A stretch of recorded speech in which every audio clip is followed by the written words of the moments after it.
Close your eyes for a moment and breathe in. That metallic bite in the air isn't only blood. It's burnt hair, wet wool, and the sour stink of fear pressed into a frozen morning. You are standing on the wet stones of a market square somewhere in Central Europe. Frost still clings to the rooftops. A man is lashed to a heavy spoked wheel, his arms pulled wide like a broken puppet. The executioner lifts a thick iron rod above his head. He pauses. Then he swings. The rod meets the prisoner's thigh with a wet, dull crack, and a piece of white bone tears clean through the skin. Nobody screams. Nobody runs.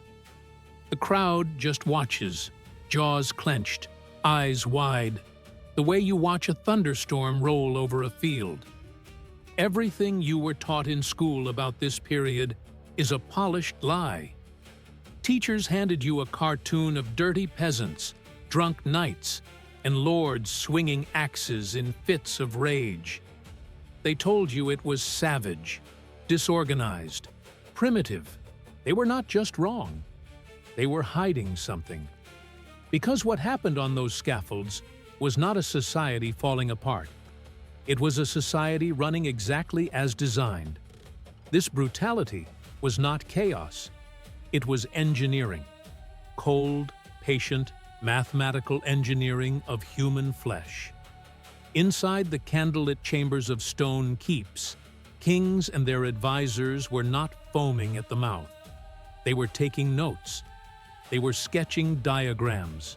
They knew, down to the second, how long a human heart will keep pumping while the ribs are pried open. They knew how many stones to stack on a man's chest before his lungs gave out, and exactly when to stop so he would suffer one more day. They studied the human body the way a watchmaker studies gears. Pain was not an outburst. Pain was a budget. Every scream was a coin spent to buy obedience from 1,000 silent witnesses. The executioner was no longer a brute with an axe. He had become a surgeon of terror, and the open square was his operating table. In the next few minutes, we are going to take this whole machine apart, piece by piece, and lay the gears on the floor where you can see them. We will move through 3 layers of this hidden system. First, the open-air spectacles, the executions designed to break uprisings before they could even be whispered about. Second, the buried rooms, the lightless cells where a person's mind was peeled away long before their body ever failed. And third, the bespoke instruments, the custom-forged tools reserved for those the crown feared most. By the time the screen fades to black, you will understand something most history books refuse to say out loud. You will understand what a human being becomes when no one in the world is allowed to tell him no. Before we step through that first door, do me a small favor. Drop the name of your city and country in the comments so I know where in the world you are watching from tonight. Hit that subscribe button if you haven't yet. It keeps this work alive. You are watching Ancestral, the best dark history channel in the world. Sultan Mehmed II crossed the cold waters of the Danube in the year 1462. Behind him marched 90,000 men, steel helmets, war drums. The largest Ottoman army assembled in a generation. Their target was the Wallachian capital of Targoviste. They never reached it. The first warning came on the wind. Long before any tower or wall came into view, a smell rolled down from the hills and stuck inside the soldiers' throats. Sweet, heavy, wet. The smell of meat that has been left in the sun for too long, mixed with the sour stench of human waste baked into wood. Then the sky itself began to darken. Not from clouds, from birds, crows, thousands of them, wheeling in slow black spirals, so thick that the sun broke through them in shattered beams. The vanguard climbed the final ridge and stopped cold. No one spoke. No one had to. Below them stretched a valley turned into a forest of corpses. 20,000 human beings hung in the open air like rotting fruit. Old men, young women, soldiers still in pieces of their armor, mothers with infants impaled on the same shaft beneath them. They were threaded onto thick wooden poles greased with tallow, set in neat military rows that ran for miles. This was Vlad III's calling card, the forest of the impaled.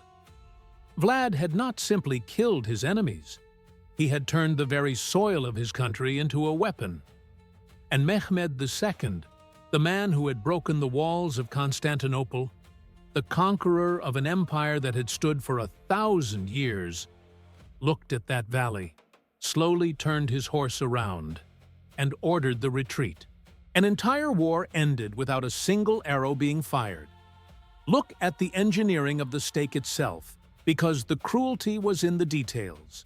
A sharp point would have been a mercy. A sharp point kills in seconds. Vlad did not want seconds. His carpenters shaved the tips of those long oak shafts into smooth, blunt, rounded heads. The wood was then rubbed thick with animal grease until it shone in the sun. The condemned were forced down onto their backs. 2 horses, harnessed at opposite ends, slowly pulled the body in one direction, while the executioner guided the greased pole into the lower openings of the body. The objective was not to puncture. The objective was to slide. The blunt timber pushed the soft organs aside instead of bursting them. The stomach was nudged left. The liver was rolled around. The lungs were pressed flat against the ribs. The pole traveled the entire length of the torso and emerged just below the shoulder, near the collarbone. Then the stake was lifted upright and dropped into a hole in the ground. Now gravity took command. The body's own weight pulled it slowly, downward along the shaft. This descent could last 3 full days. 3 days awake. 3 days feeling every fraction of an inch of internal slippage. Most victims did not die from the wound itself. They died from thirst, from exposure, from the simple mathematics of a heart that ran out of fluid to pump. The flesh was almost beside the point. The real product was the message. A human being had been turned into a vertical sign, readable from horseback, that said one thing only: this land belongs to a man you cannot defeat. The stake won wars. But inside the city walls, justice had to wear a different costume. There it climbed onto a wooden platform in the middle of the town square. The public execution was not chaos. It was a holiday. Bakers carried trays of warm bread through the crowd. Wine sellers shouted prices. Fathers hoisted small children onto their shoulders so they would not miss a single moment. These people were not bloodthirsty in the way movies pretend. They came because something in their world had been broken by a crime, and they needed to see, with their own eyes, the world being put back together. The state had been wounded. The criminal would be unmade in daylight, so the wound could close. And for the very worst of them, the state reached for the breaking wheel. The executioner climbs onto the platform carrying a heavy spoked wagon wheel under one arm. In his other hand, an iron bar as thick as a man's wrist. The condemned is already there, stretched flat across the boards, arms and legs spread wide and pinned by wooden pegs hammered into the planking. Now comes the part most people miss. The executioner slides small wooden wedges underneath the body, lifting each major joint a few inches off the surface. The ankle floats, the knee floats, the wrist floats, the elbow floats. Beneath each suspended joint, a small pocket of empty air. That empty air is the kill zone. He hoists the iron bar high above his head with both hands. He brings it down into the gap below the shin. The bone shatters with a sound somewhere between a snap and a wet pop. He moves up. The thigh. Another swing. Another break. He crosses to the arms. He works methodically, like a butcher portioning a carcass. By the end, the long bones of the body have been turned into dozens of jagged shards held together only by skin. Skill mattered here. Real skill. If the executioner struck the head or the chest too soon, the prisoner died at once, and a quick death was considered a professional failure. The crowd had paid in attention and presence. They expected the full performance, scene by scene. So the executioner gathered up the now rubbery limbs and threaded them in and out of the spokes of the wagon wheel like wet rope. Arms bent backward through the gaps. Legs folded in directions no living person could fold. Heels were tucked up behind the back of the skull. Then the wheel itself was raised on a tall post and turned so the prisoner faced the open sky. The vultures came almost immediately. They landed on the iron rim and began with the soft tissues, the lips, the eyelids, the tongue. The man on the wheel could not lift a finger to drive them off. His heart kept beating. His ribs, untouched, kept pulling air. In 1589, a parish priest in southern Germany wrote in his journal that he watched a man survive on the wheel for 9 days, calling out for water until his throat tore open and only a hiss came through. It is tempting to imagine the executioner as some hooded brute. He was not. He was a craftsman. Take Master Franz Schmidt of Nuremberg, who held the office from 1573 until 1617. He kept a careful, precise diary of his work. By the end of his life, he had executed nearly 400 people, and his pages read more like a surgeon's notes than a killer's confession. He knew which artery to spare so the show would last. He knew how much rope to give a body so the neck would crush instead of snap. He lived in a separate house on the edge of town because no respectable citizen would sit at the same table as him, and yet the same citizens trusted his hands to hold their entire moral universe in place every market day. He was a healer turned inside out. Some bodies were broken, others were peeled. Travel south now to the year 1571, the island of Cyprus.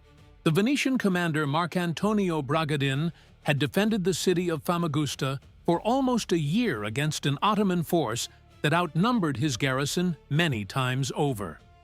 When the city finally fell, the Ottoman general Lala Mustafa Pasha offered him terms: honorable surrender, safe passage for survivors. Documents were signed. Hands were shaken. Then, Mustafa Pasha changed his mind. He ordered Bragadin's nose and both ears cut off on the spot. That was only the beginning. The mutilated commander was thrown into a stone cell. For 2 weeks, his face wounds rotted in the heat. Then they came for him. They marched him out into the white Mediterranean light and tied him to a marble column in the square. The executioner approached, holding a short, slightly curved knife with a polished blade. Flaying is one of the most patient crafts in the catalogue of cruelty. He began at the soles of the feet, a shallow cut, only deep enough to separate the outer layers of skin from the red muscle beneath. Cut too deep, and the prisoner bleeds out within minutes, and the entire ceremony is wasted. He worked the blade slowly, peeling the skin back like the rind of a thick winter fruit. Here is what most people never realize about the human body. The dense network of nerve endings that lets you feel a breeze, a kiss, a drop of rain, sits almost entirely inside the skin. When that skin is rolled away from the body, those nerves are not cut off. They are exposed, raw, naked, to the open air. The lightest touch of wind across that exposed flesh sends a signal of pure white pain straight up the spine and into the brain. Bragadin was awake the whole time. He watched the skin slide off his calves and roll down around his ankles like a wet stocking. He watched it come off his belly. He felt the blade climb his back. The body without skin cannot hold its temperature. Even in the brutal Cypriot heat, a flayed human enters hypothermia within minutes. The blood pressure collapses. The heart races to keep something circulating through a body that is no longer sealed. The system goes into terminal shock. Bragadin held on, somehow, until the knife reached his waist. Then his heart simply stopped. The Ottomans took the entire skin of the Venetian commander, stuffed it tight with straw until it held the shape of a man, dressed it in his old uniform, and paraded it through the streets on the back of a cow. Later they raised it to the top of the mainmast of a war galley as the ship sailed home. The skin was no longer Bragadin. It was a flag. The kings of England were paying attention. Across the Channel, the English crown developed its own signature, a sequence so specific it has its own name and its own paragraph in the law books: hanging, drawing, and quartering. This was reserved for one crime above all others: treason. Treason was not understood as an ordinary offense. It was understood as a sickness, a tumor growing inside the body of the kingdom itself, and the surgery had to be done in public, so every other cell would behave. August 23rd, the year 1305, the Scottish knight William Wallace is brought into London in chains. They strip him to the skin in front of the crowd. They tie him face up to a wooden frame called a hurdle. Then horses drag the hurdle through the open streets, mile after mile, all the way to the gallows at Smithfield. Cobblestones and gravel rip the flesh off his back as he travels. He arrives bloody, half-conscious, and very much alive. The executioner waits for him with a coarse hemp rope. The noose goes around his neck. They lift him into the air slowly. There is no drop. The rope is not meant to break the spine. It is meant to slowly close the throat. The brain begins to starve. Just before he loses consciousness completely, the executioner cuts the rope. Wallace crashes down to the dirt. He gasps. He coughs. He breathes. He is fully awake again. Now the executioner steps closer with a smaller, sharper blade. He grabs the prisoner's genitals in his fist. One quick motion, and they are gone, tossed into a brazier of glowing coals to hiss and smoke. The message: your bloodline ends today with you. Then comes the longer blade. The executioner drives it deep into the lower belly and opens the abdominal cavity in a single long cut. He plunges his bare hands inside. He finds the slick coils of the small intestine, and he begins to pull, hand over hand, drawing the bowels out of the living man like a fisherman hauling a net. Each loop goes onto the fire. The smell of burning excrement and roasting fat hangs over the entire square. The prisoner is forced, by the angle of his head, to watch the inside of his own body burn beside him. Only after that does the executioner reach up under the ribs to take the lungs and the heart. Then, finally, the heavy axe falls. The head comes off. The torso is hacked into 4 neat pieces. Each quarter is sent by horse to a different corner of the kingdom and nailed to a city gate. The head is dipped in boiling tar to slow the rot, and then driven onto an iron spike high above London Bridge. Every traveler crossing the Thames into the capital had to walk under it. The lesson did not need to be written down. For those who killed kings, the state reserved something even more elaborate. In the year 1584, a young man named Balthazar Gerard fired a pistol at point-blank range into the chest of William the Silent, Prince of Orange. He was caught before he could escape the house. The Dutch authorities did not want a simple execution. They wanted to take him apart in pieces, in a sequence designed to undo his existence one organ at a time. The sentence they wrote out reads less like a punishment and more like an anatomy lecture. They hung him from the ceiling of his cell by his wrists. Then they tied a stone block weighing nearly 300 pounds to his big toes. The shoulders dislocated almost at once. The vertebrae of the spine pulled apart with audible cracks. After hours of that, they brought the boots. Heavy leather sleeves were laced tight over his lower legs from knee to foot. Then jailers poured boiling animal fat over the leather. The leather, soaked and shocked, contracted violently around his calves, while the heat cooked the muscle inside straight down to the bone. The next morning, they carried what was left of him to the public square. His right hand had pulled the trigger, so the executioner laid that arm flat on a wooden block and pulled an iron rod from the mouth of a furnace. The rod glowed orange. He pressed it against the prisoner's right hand and held it there. The skin blackened. The fat ran. The muscle smoked away. Within minutes, the hand was simply gone. A charred stump remained where it had been. Then came the pincers. 2 assistants worked the forge while the executioner waited. They drew a pair of long iron tongs from the coals, the metal heated cherry red, and clamped the jaws onto a section of the prisoner's chest. They squeezed. The hot iron seared into the wet flesh and held. Then they twisted and pulled. A chunk of muscle came away in the tongs. Back into the forge. Wait for the iron to glow again. New spot. Same motion. They did this 6 separate times, moving across his arms, his thighs, the meat of his torso, opening windows down to his ribs without ever puncturing the lung underneath. He was kept conscious through all of it. At the end, the executioner cut his chest open, reached inside, lifted out the still beating heart, and slapped the prisoner across the face with it before he died. The English crown ran its own experiments with heat.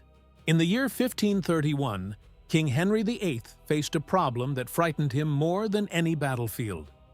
A cook named Richard Roos was accused of slipping poison into a pot of porridge intended for the Bishop of Rochester.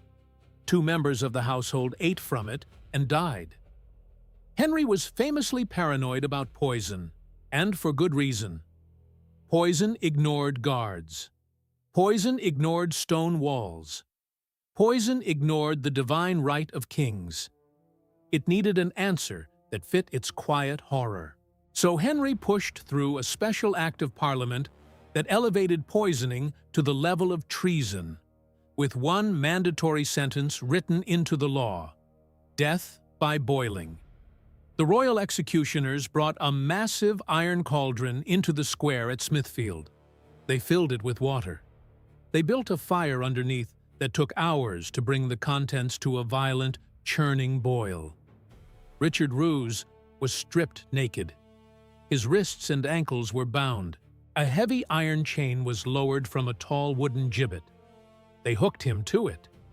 The crowd, which had been loud all morning, fell completely silent. The only sound was the steady roar of the boiling water beneath them. They winched him up. They swung him out over the cauldron. They began to lower him. The human body reacts to boiling water faster than thought. The skin scalds in less than a second. Blisters rise the size of grapes and burst almost as fast as they form. The heat drives through the thin outer layer and starts cooking the fat and muscle directly underneath.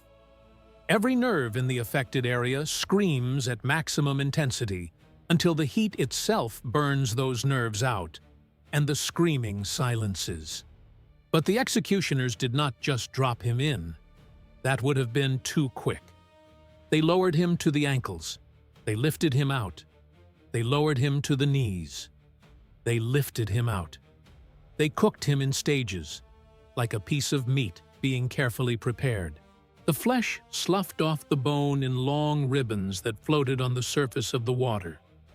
He breathed in the rising steam, and that steam scalded his throat and lungs from the inside. He drowned in boiling water while pieces of his body drifted around him. The message went out to every kitchen in England, every cook, every taster, every servant who carried a cup. Touch poison, and your skin will leave your bones in public. It is easy, at this distance in time, to look at the people standing in those squares and think they were some other species. They were not. They were the same bakers, the same farmers, the same weavers, the same midwives and stable boys and tavern keepers we would recognize in any market town today. The system worked because it understood human beings completely. The crown owned all violence. The crown alone was allowed to spill blood, steal a loaf of bread, lose your hand, question the king, lose your skin. A peasant who could not read a single letter on a parchment could read a body broken on a wheel from 100 yards away. That was the whole point. Cruelty was a language, and everyone in the kingdom was fluent. The square was a school. The executioner was the teacher. The single lesson, repeated in different translations week after week, was obedience. The state used the absolute physical limits of the human animal as a way of measuring its own power. They learned exactly how far a person could be pushed before the heart simply gave up. They engineered, with great care, an entire architecture of pain. Even the shape of the platform mattered. It was always raised high above the crowd, forcing every spectator to look up.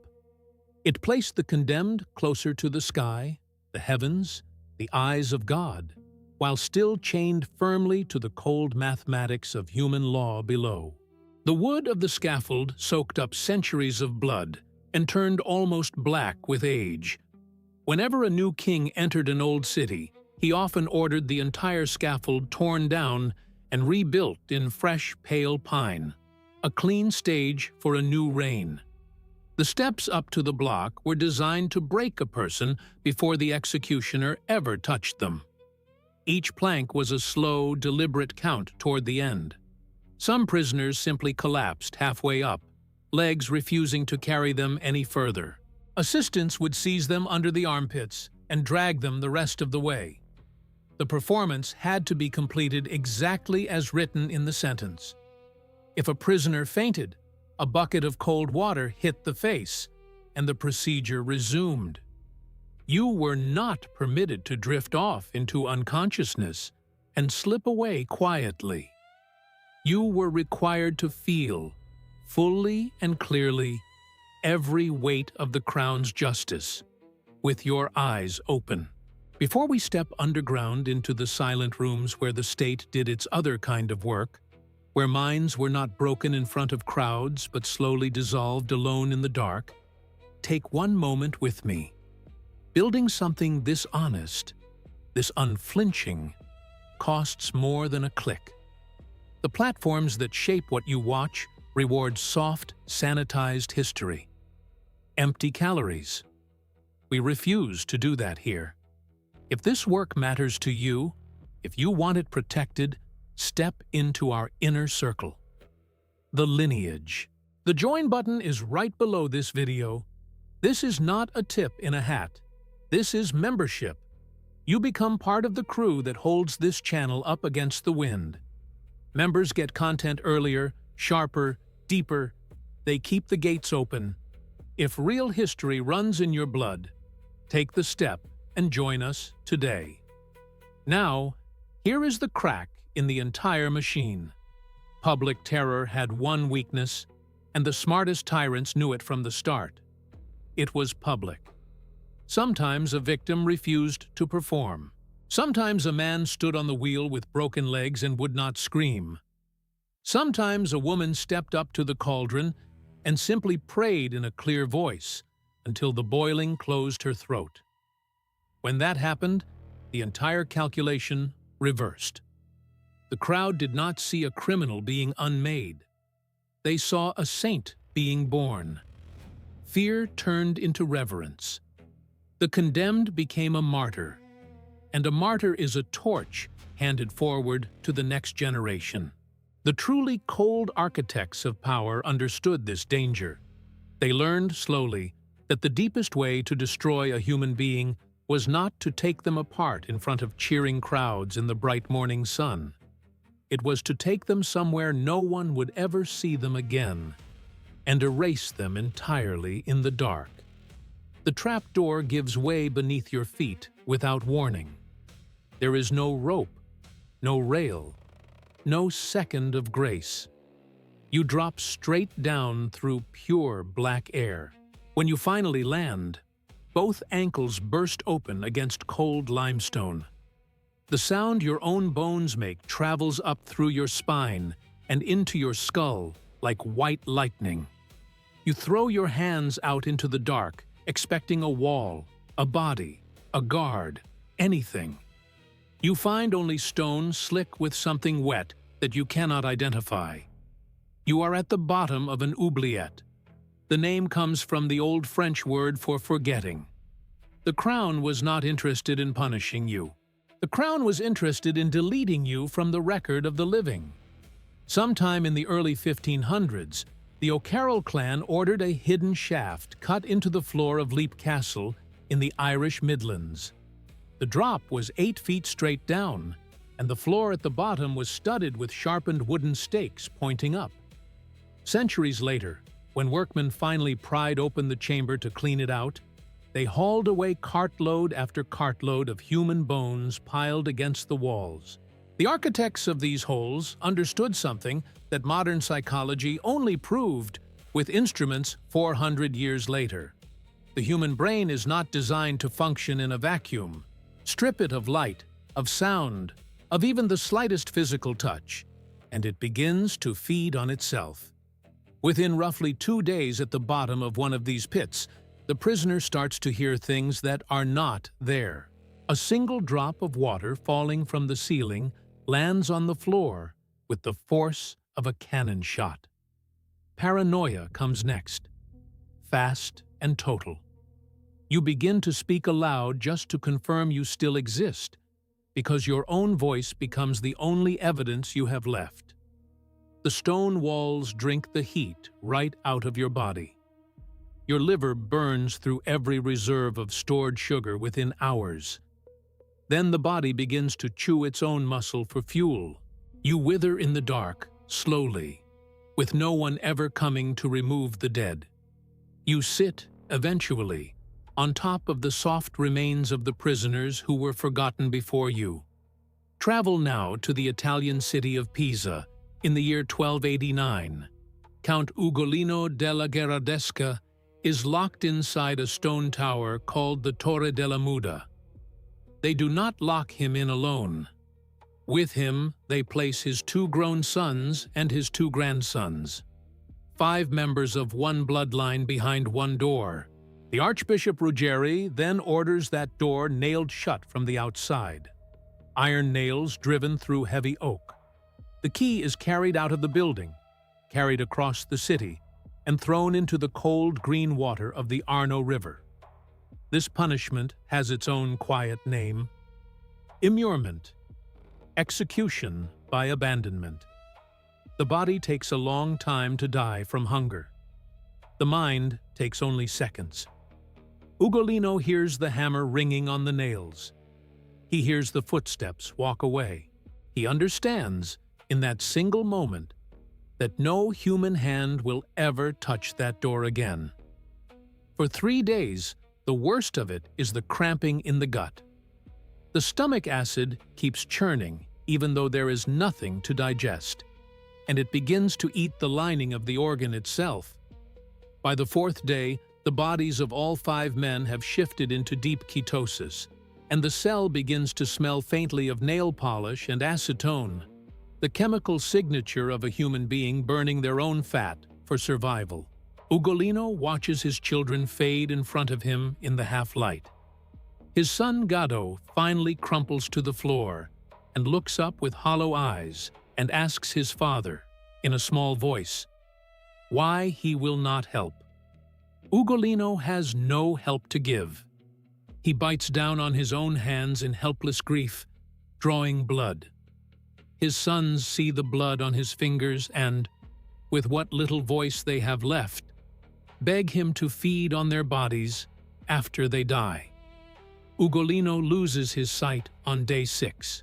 He drops to his hands and knees and crawls in slow circles across the cold floor for 2 more days, calling each of their names into the dark, searching with his hands among bodies that no longer answer.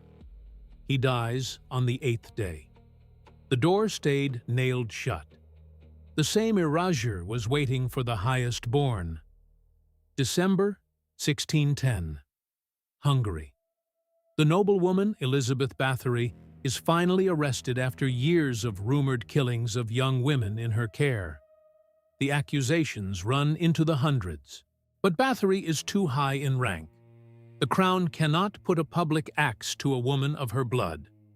So the court invents a different sentence. Inside her own bedroom at State Castle, masons arrive with mortar and stone.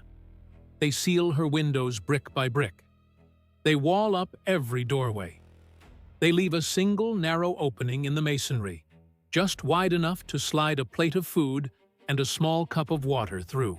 From that day forward, the woman who once ruled an entire estate paces inside a stone box the size of a small chapel. She lives that way for almost 4 years. She had been a woman who collected mirrors, a woman obsessed with her own face, a woman accustomed to absolute command over everyone around her. The state took the mirrors first. Then it took every servant, every suitor, every courtier, every voice that was not her own. The cold of the walls crept slowly into her hips and shoulders. She lost the ability to tell winter from summer. The sun never reached her skin again. The total absence of any other human consciousness slowly dissolved her sense of self. They found her body on the floor in August of 1614. The stone shell that had been her bedroom became, in the end, the tomb she had been buried alive inside. Darkness was one method. Sleeplessness was another. The inquisitors of both Spain and Italy eventually built an entire science around stealing rest from the human body. Their favorite tool for this was almost laughably simple. It was called the heretic's fork, a leather collar with a short iron rod attached to it. At each end of the rod, 2 sharp prongs. The torturer would buckle the collar tight around the prisoner's neck, then position the rod so that the upper prongs sat pressed up under the soft pocket of skin beneath the chin, and the lower prongs sat against the bone at the top of the breastbone. The device did not hurt at first. It did not strangle. It did not stop the prisoner from breathing. It did one thing only. It froze the head in place. The prisoner could no longer lower his chin, not even slightly.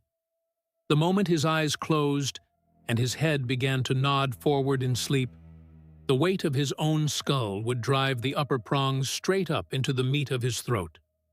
The pain ripped him awake instantly. A human being can survive weeks without food. A human being cannot survive long without sleep. After roughly 72 hours of total sleep deprivation, the brain begins to fail at its most basic functions. The bloodstream floods with stress hormones. Coherent thought becomes impossible. The prisoner begins to see things that are not in the room. People he loved who died years before. Demons in the corners. Bright lights with no source. The inquisitors stood patiently nearby, fed, rested, well-dressed, and asked the same simple questions over and over. After enough hours, the prisoner would confess to anything at all. To witchcraft, to poisoning a well, to sleeping with the devil, to murders he had never heard of. He would invent crimes from thin air, just for permission to close his eyes for 1 hour. The state weaponized the simple need to sleep and used it to crack open the soul. Sometimes, against all odds, the mind held. Sometimes a prisoner understood that silence itself was the last weapon they owned. The old common law of England had a strange door built into it.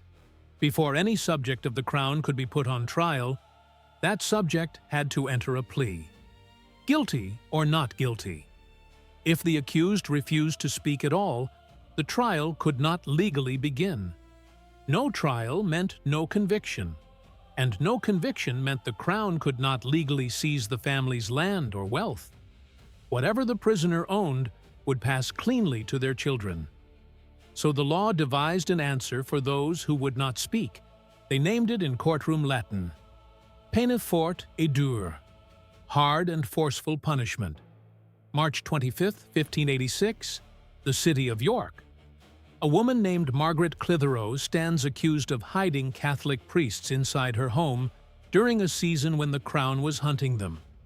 The judges command her to enter a plea. She will not. She knows that any plea, guilty or not, will end with her property seized and her children left destitute. So she says nothing. The court sentences her to the press. They march her down to the toll booth on Ouse Bridge. They strip her naked. They lay her flat on her back on the floor. They tie her wrists and her ankles to 4 iron rings driven into the ground, stretching her into the shape of a cross. The executioner places a sharp stone about the size of a man's fist on the floor directly underneath the small of her back.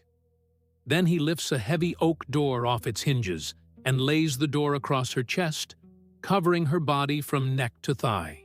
Now they begin to load. Not all at once. 1 iron weight at a time, set carefully on top of the door. The first weight presses her ribs down toward the stone beneath her spine. Her lungs already have to fight harder to draw the next breath. They add a second weight.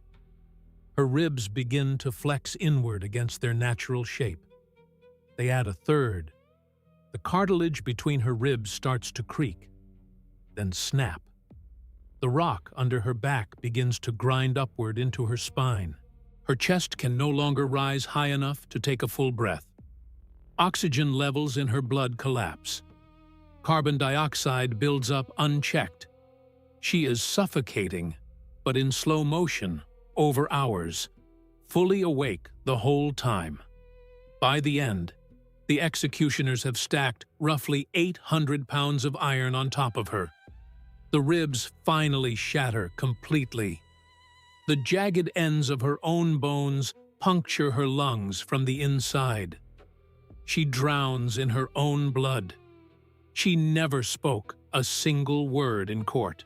The state crushed her body to powder. It never touched her decision. The English broke a chest to force a plea. The Persians built something far stranger to force pure shame. Travel back further now to the year 401 BC. A common Persian soldier named Mithridates is foolish enough to start boasting in the camps that he is the one who personally killed Cyrus the Younger on the battlefield. The story reaches King Artaxerxes II, and the king is not amused. He wants Mithridates dead, but he does not want him quickly dead. He wants every shred of dignity peeled off the man before his heart finally stops. So he calls for the boats. The technique is called scaphism. The executioners cut down 2 large logs and hollow out the inside of each one until the cavities, when the logs are pressed together, form a coffin shaped exactly to the body of the prisoner. Mithridates is laid down inside the lower log. The upper log is fitted on top of him. The 2 pieces are lashed together with cord. His head, both hands, and both feet stick out through carefully cut openings in the wood. The rest of him is sealed inside. The torturers come with bowls of milk, bowls of honey. They pry his jaw open and pour the mixture down his throat until he is gagging and choking and finally swallowing just to breathe. They smear the leftover honey thickly across his face. They paint it down his arms. They glaze his feet with it. Then they push the wooden pod gently out into the still water of a shallow pond and leave it to float in the open sun. The heat begins its work immediately. The milk inside his stomach curdles, then putrefies. His bowels, forced into chaos by the volume he was made to swallow, empty themselves uncontrollably inside the sealed wooden shell. Within hours, Mithridates is lying in a warm pool of his own waste, sealed against his own skin from collarbone to heel. The smell of warm honey mixed with rotting human waste drifts across the surface of the pond and reaches every insect in the surrounding fields. Wasps come first. They land on his sticky face and sting his eyelids, his lips, the inside of his nostrils. Blowflies arrive in clouds. They crawl into the narrow seams between the wood and his skin. They lay thousands upon thousands of eggs in every wet fold of his exposed flesh. The eggs hatch within hours, and the maggots begin to move. They follow the moisture. They burrow into the soft skin of his face, his groin, his armpits. They follow the deeper paths into his bowels.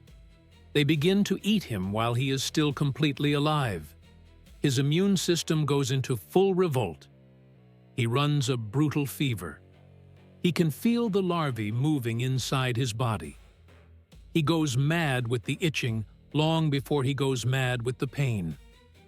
Every morning the executioners return to the edge of the pond.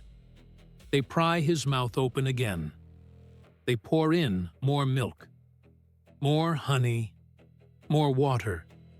They are not feeding the man anymore. They are feeding the swarm. He stays alive inside that wooden cocoon, by the historical accounts, for 17 days. His mind dissolved into nothing long before his heart finally surrendered. The king of Persia turned a battle-hardened warrior into a floating nursery for flies. The dark erases. The weight crushes. The insects devour. There is one more method that worked on nothing more sophisticated than gravity and rope. The strappado, sometimes called squassation in the older texts. It was a beloved instrument of both the Spanish Inquisition and the political prisons of the Italian city-states. In the year 1513, the political philosopher Niccolò Machiavelli was arrested in Florence on suspicion of plotting against the recently restored Medici family. They took him to the Bargello, the city's grim stone fortress of justice. There, they introduced him to the rope. The setup is almost insultingly simple. The guards yank the prisoner's arms behind his back. They tie his wrists tightly together. The other end of the rope runs up to a heavy iron pulley bolted into a beam in the ceiling. The executioner takes the slack end of the rope and pulls. The prisoner's bound arms are forced upward behind his body, twisting at the shoulder in a direction the joint was never built to travel. As the executioner keeps pulling, the prisoner's feet leave the floor, and now the entire weight of a grown man hangs from two shoulders rotated backward into impossible angles. The rotator cuff begins to tear almost immediately. The labrum, the cartilage cup that holds the upper arm in its socket, rips loose from the bone. The pain is total and white. But the hanging is not the worst of it. The hanging is just the setup. The true horror is the drop. The executioner releases the rope. The prisoner falls. For a moment, he is in free fall, plummeting toward the stone floor. Then, just before his feet touch ground, the executioner pulls the rope tight again. The fall stops in a fraction of a second. All the energy of that drop, all the speed and weight of the body, transfers in one violent jolt straight into both shoulder joints. The upper arms pop out of their sockets. The collarbones crack. The ligaments of the shoulder stretch like old leather pulled too far. Then snap. Machiavelli endured 6 separate drops on that rope. He never gave the Medici a single name. They eventually let him go. He walked out of the Bargello a free man, but his shoulders were finished forever. He spent the rest of his life with arms that ached in every cold morning, writing his political masterpieces with a hand that trembled across the page. The state used pure physics to permanently rewrite the wiring of a man's body and mind. Now, study the geometry of the Judas cradle. It was a favorite device in the Italian peninsula throughout the 16th century. The piece itself looks almost like furniture, a tall stool, a short ladder leading up to it. But the seat of that stool is not flat. The seat is a sharp wooden pyramid, capped with a polished brass point at the apex. The executioners strip the prisoner. They tie the wrists. They tie the ankles. They fit a leather harness around the prisoner's waist and hips, with a stout rope running from the harness up to a pulley above. They winch the prisoner up into the air. They swing the body directly over the brass tip. They line the point up precisely with one of the body's lower openings. Then, the executioner begins to lower the rope.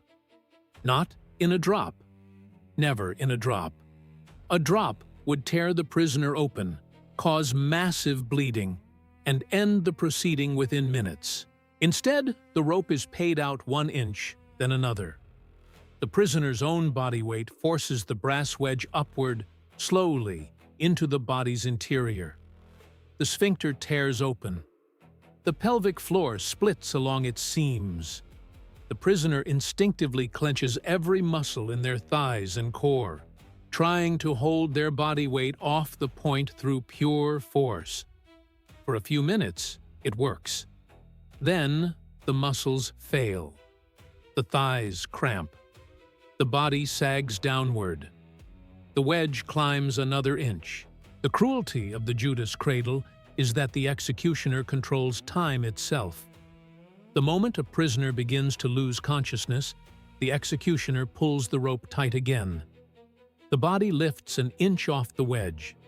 Blood flows back into the dying tissue. A cup of water is offered to wet the cracked lips. The prisoner is allowed to hang there, suspended in agony, but no longer being driven open, sometimes for hours.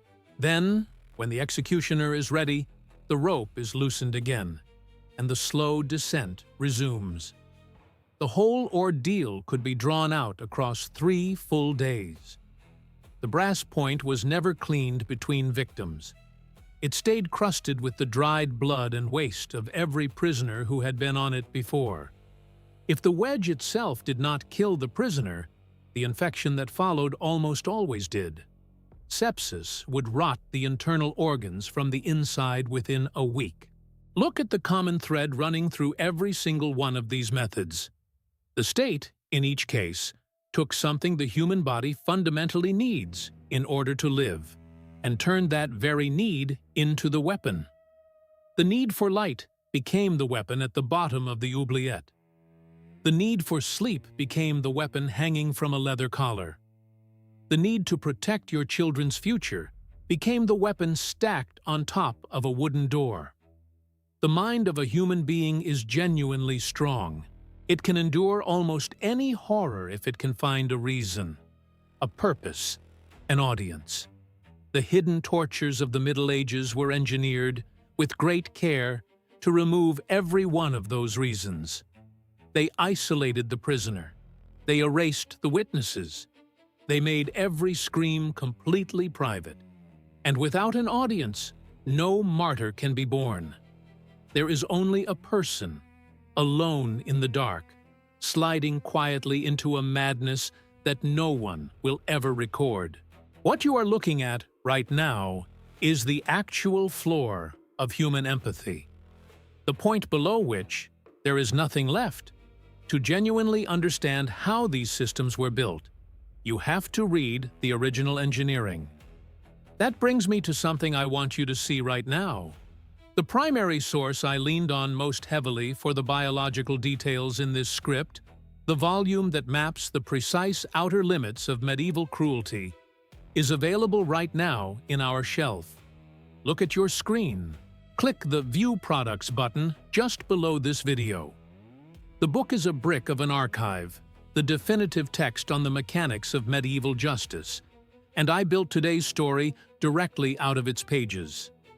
If this subject grips you, you need this book on your shelf to understand the calculated depth of what was being done. While you are there, take a slow walk through the rest of the shop.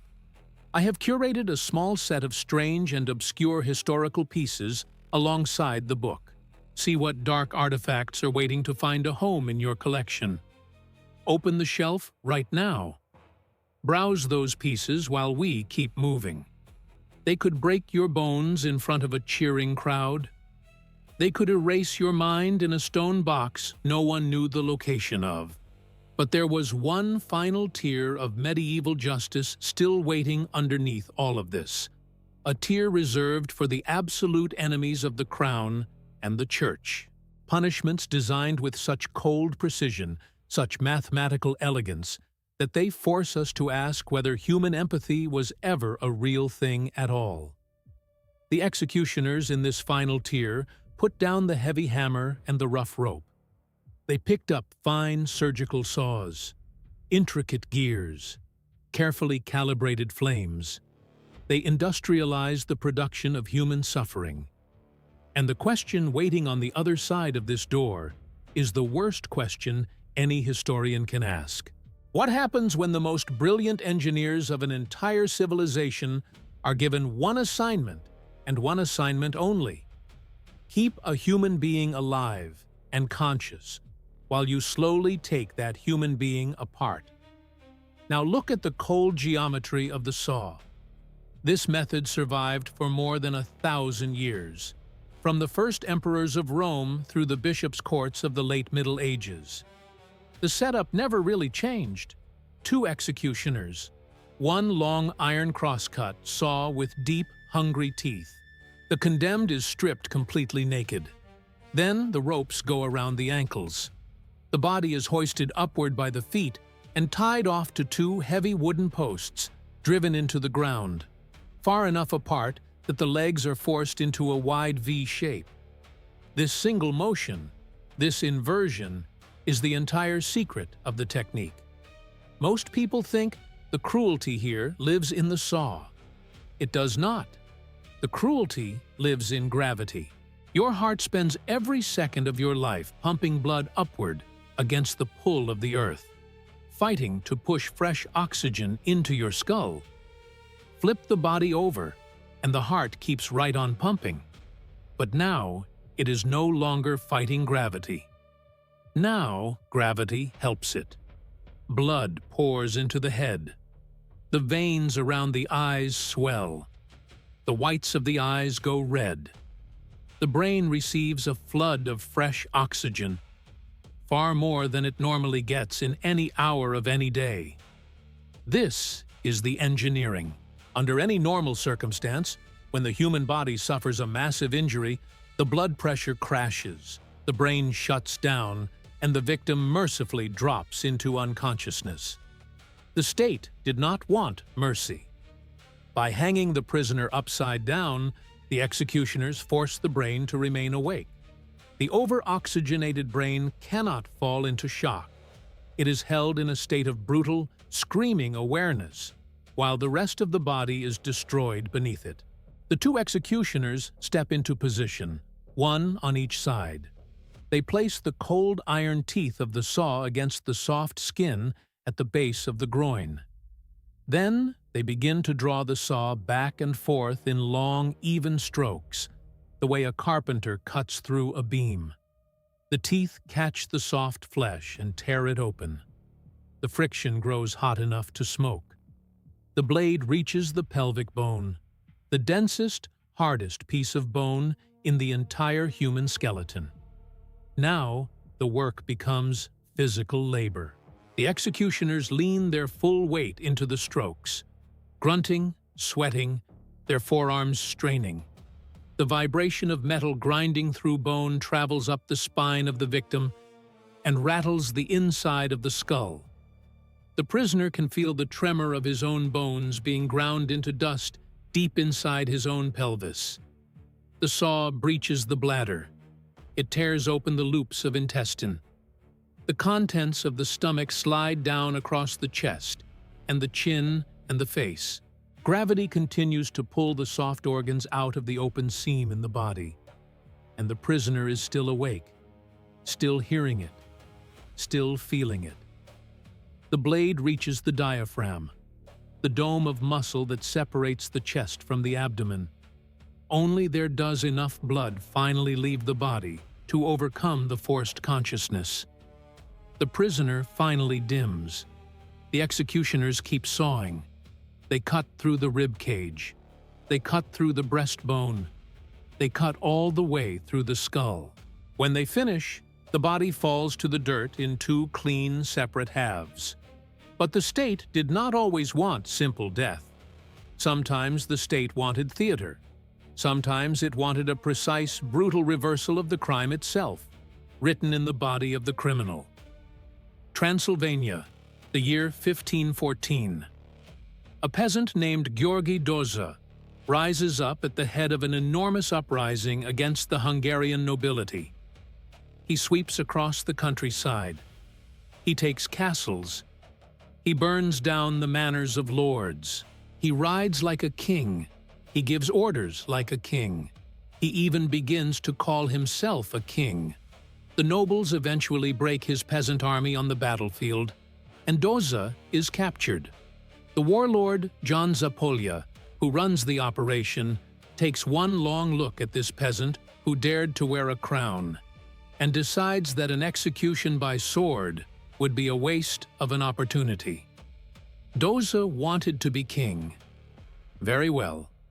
The state will give him a coronation he will never forget. The blacksmiths get to work. They forge a heavy iron throne. They hammer out a thick iron crown sized to fit a man's skull. They beat out a long iron scepter. The executioners then build a roaring bonfire directly underneath the empty throne. They place the crown and the scepter into the heart of the furnace. The metal slowly turns from black to dull gray to deep cherry red.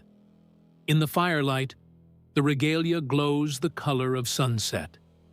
The guards drag Doza across the courtyard toward the seat.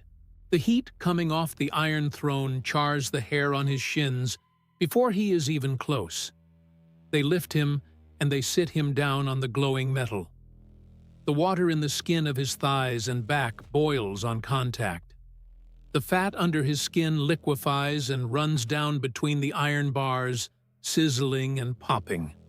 The muscle of his back fuses to the throne. He could not stand up now even if he wanted to. Heavy iron chains are wound around his chest and locked behind the throne to make sure of it. The executioner takes a pair of long iron tongs. He pulls the burning crown from the furnace. He walks slowly toward the screaming man on the throne. He places the glowing crown on top of Doza's head. The hair on his scalp catches fire instantly. The bone of the skull begins to crack along its sutures from the sudden thermal shock. Then the executioner forces the red-hot scepter into Doza's right hand. The tendons in his fingers cook and weld themselves to the iron. He cannot let go. Zapolya is still not finished. The nobles have also rounded up Doza's senior commanders, the men who rode at his side through the entire rebellion. They have been left in their cells with no food for an entire week. Now they are dragged into the courtyard, weak, hollow-eyed, half-mad with hunger. Doza is still alive on the throne. The smell of his cooking flesh fills the air. The order is given to the lieutenants. Step forward. Eat your king. Refuse, and you die here in the dirt right now. The starving men shuffle toward the throne. They use their bare hands. They tear strips of roasted meat from his ribs. They peel the cooked muscle off his thighs. They put it in their mouths. They chew. They swallow. Doza watches his closest followers consume his body while he is still breathing on the throne he wanted so badly. He dies on that iron chair. The state did not just kill the rebellion, it forced the rebellion to eat itself. Now, look at fire. Fire was always the problem child of the executioner's catalog. Fire is wild. The wind shifts and the flames lean wrong. The wood is damp from rain and produces more smoke than heat. The condemned dies of smoke inhalation in 7 minutes, and the entire spectacle is ruined. The state hated this loss of control. The state wanted fire that obeyed orders. March 18th, in the year 1314, Paris. Jacques de Molay, the last Grand Master of the Knights Templar, kneels in chains. King Philip IV of France owes the Templar Order a fortune so vast that he has no realistic way to repay it. He has decided to settle his debts not with gold, but with extinction. He has accused the entire order of heresy. De Molay has spent 7 years in a stone cell. Under torture, he had once signed a confession. Now he has stood up in public and taken it back, naming the king and the pope as liars. So Philip orders the fire. The executioners build the pyre on a small island in the middle of the River Seine, in clear view of the royal palace and of the cathedral and of the entire city. But Philip does not want a clean, fast pyre. Philip wants a roasting. The engineers build a tall central stake. Around its base, they pile not dry firewood, but green wood and charcoal. Green wood is full of sap. Green wood does not flash into roaring flame. Green wood smolders. It produces a steady, low, terrible heat that lasts for hours. The guards strip de Molay down to his linen undergarments. They chain him to the stake by the chest, the waist, and the ankles. The executioners light the charcoal underneath him. The heat comes up slowly, the way water in a kettle warms before it boils. The soles of his feet cook first. The skin tightens, splits, and curls back from the meat. The body fat melts and drips down through the metal grate into the coals below, sending up new bursts of greasy yellow flame. The smell of roasting flesh drifts across the river and hangs over the city. The fire climbs higher. It begins to cook his shins. Because the wood is green and only smoldering, the fire is not hungry enough to consume the available oxygen. He can still breathe perfectly. He can still see. He can look out over the water and see the towers of the Louvre. He can see the rooftops of Notre Dame. He can look down and watch his own legs slowly turn black. The blood inside his veins reaches a temperature where it begins to boil. The veins burst beneath the skin in long red lines. He burns there for hours, fully awake, on a small island in the heart of Paris. They say he cursed the king and the pope through the smoke, named them by name, and called them to meet him before the throne of God within the year. Both of them were dead within 12 months. The fire eventually crawled high enough to reach his chest. The heart finally cooked inside the cage of his ribs. He slumped forward against his chains. The Knights Templar, the most feared warrior order in Christendom, ended their long history as a drift of white ash on a river island. Now look at the physics of pure tension. The Tower of London, the year 1447. The Duke of Exeter introduces a new device into the damp dungeons beneath the fortress. It looks almost like a piece of furniture, a long, heavy oak frame lying flat on the stone floor. A thick wooden roller mounted at the top end. A second roller mounted at the bottom. a series of toothed gears, and a long wooden lever to drive them. The whole thing is little more than a winch laid on its side. But it is a perfect application of mechanical advantage. It is a machine designed to apply slow, controlled, mathematical force to the human skeleton until the skeleton fails. The English nicknamed it after its inventor and called it, plainly, the rack. The procedure was always the same. Strip the prisoner. Lay them flat on the wooden bed.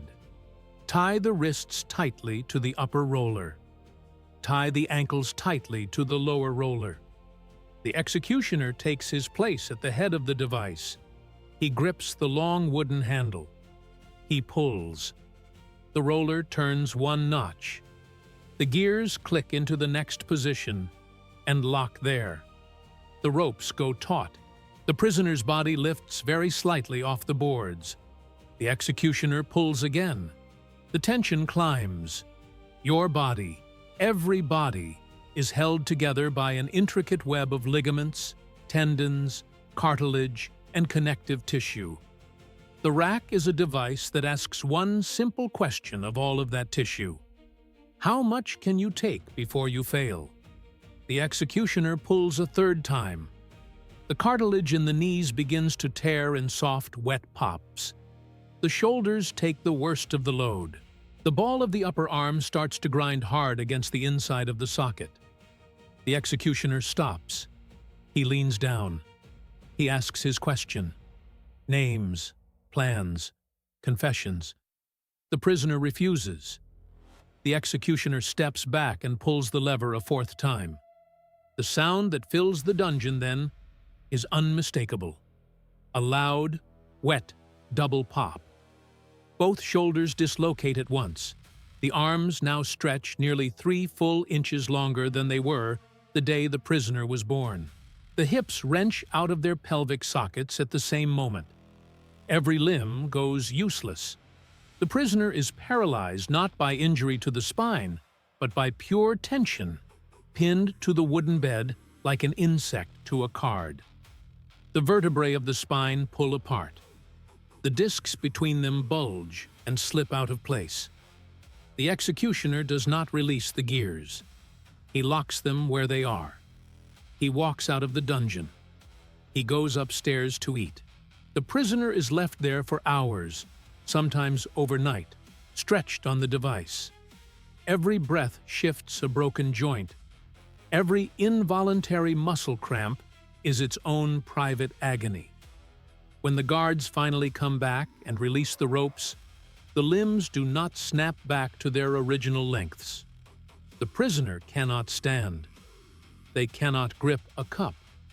Many of them never walked again. The state did not need to break a single bone or draw a single drop of blood.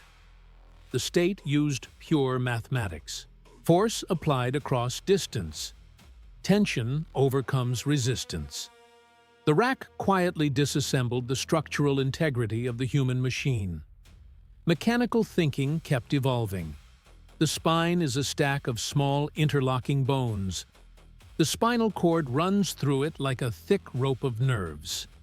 Sever that cord at the right point, and every system below the cut shuts down at the same instant.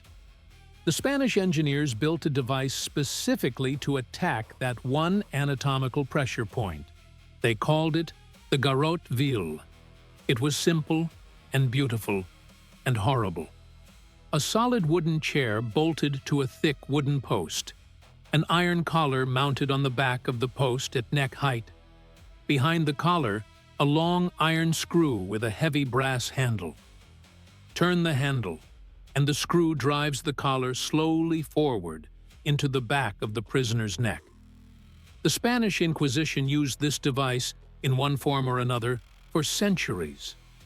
The procedure was always quiet, almost clerical.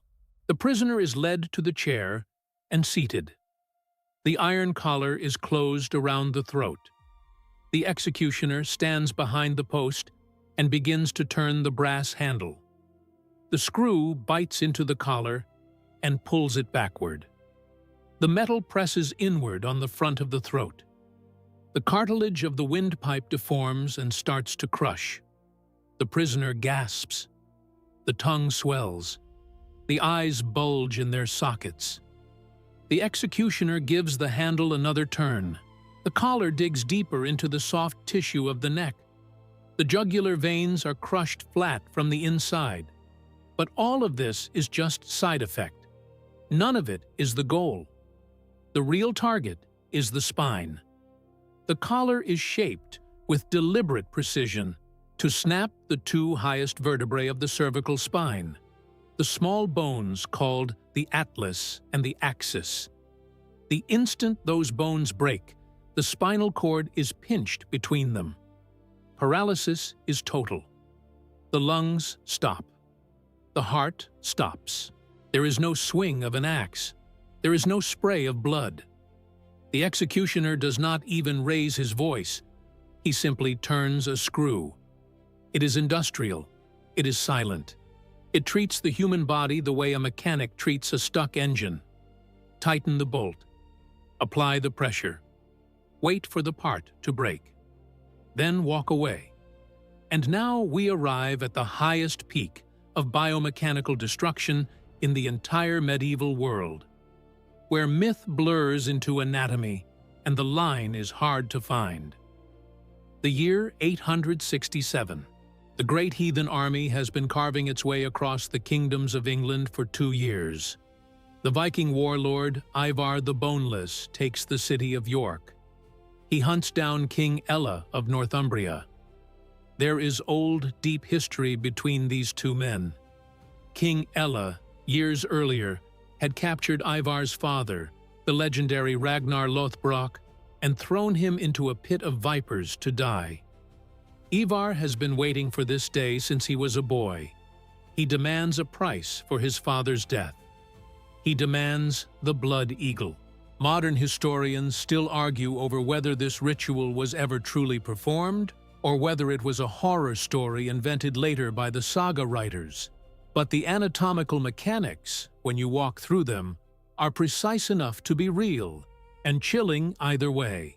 To do this thing properly required a deep, working knowledge of the human body.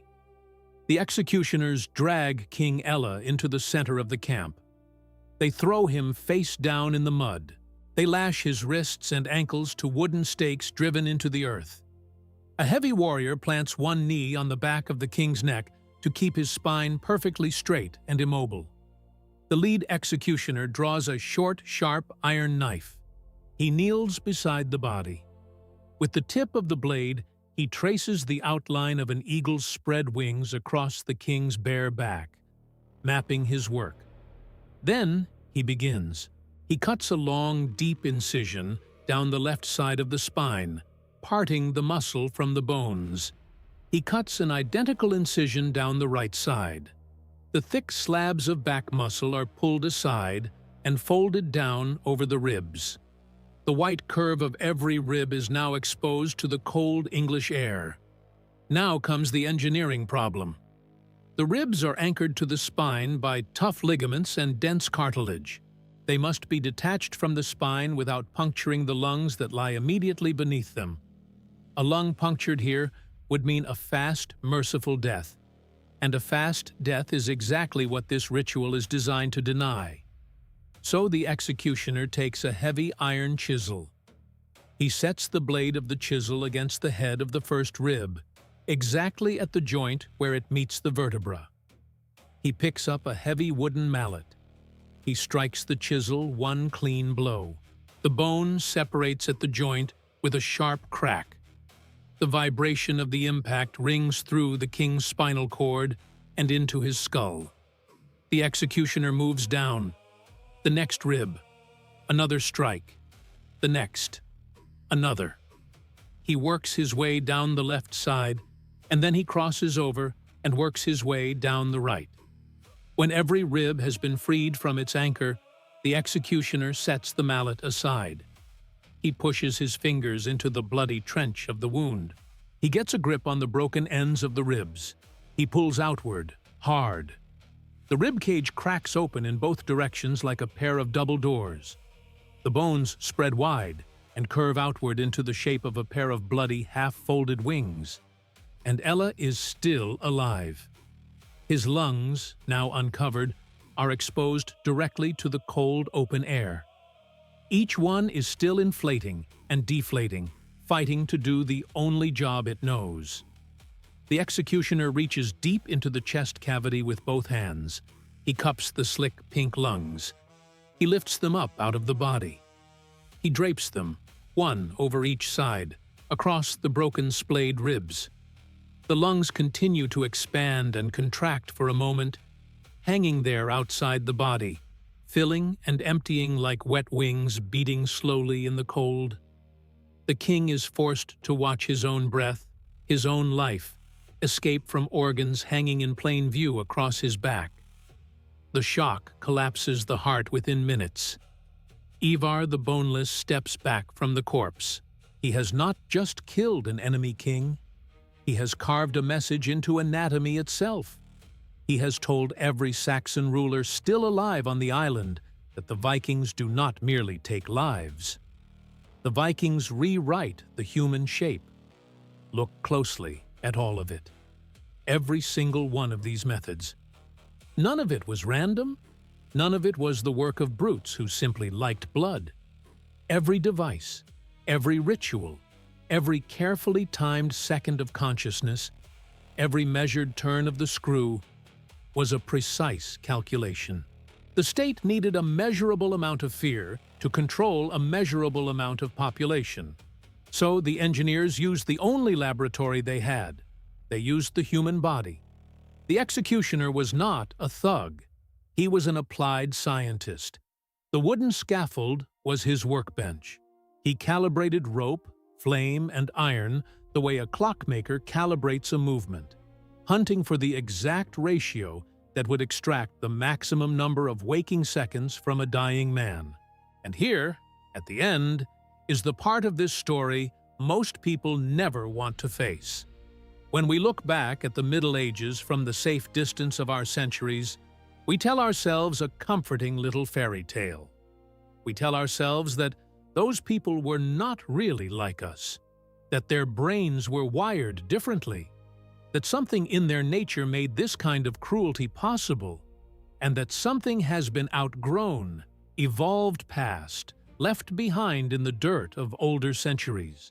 That fairy tale is the largest lie in this entire video. The shape of the skull that holds your brain right now is identical to the shape of the skull that held the brain of the master executioner of Nuremberg. The genetic code is the same code. The capacity that built the rack and lit the green wood and forged the iron crown is not buried in the past. It is sitting, quietly, dormant, inside the operating system of every single one of us. It is sleeping under a thin and breakable crust of laws, contracts, courts, and cameras. When the lights go out, when the institutions crack, when one set of human beings is allowed to do whatever it wants to, another set of human beings with no one watching and no one stopping them, the old machinery wakes back up. The iron goes back into the fire. The ropes go back over the beam. What you have just watched is not history. It is a mirror. Civilization, every version of it that has ever existed, is a temporary truce. The capacity for the wheel and the green wood and the saw and the screw is always there, just under the surface, patient, waiting for the truce to break. Thank you for walking all the way down into this dark with me, and for staying with this story until the very end. Hit the subscribe button if you have not already. Drop a like on this video to feed it to the algorithm, and pass it along to someone you know who can handle the unflinching version of our past. You have just finished another full-length documentary from Ancestral, your home for the real history they will not teach you in any classroom. Now, look at the screen right now. There is another video waiting there. Click it. Watch it. It is the next step down into the dark, and the descent is not finished yet.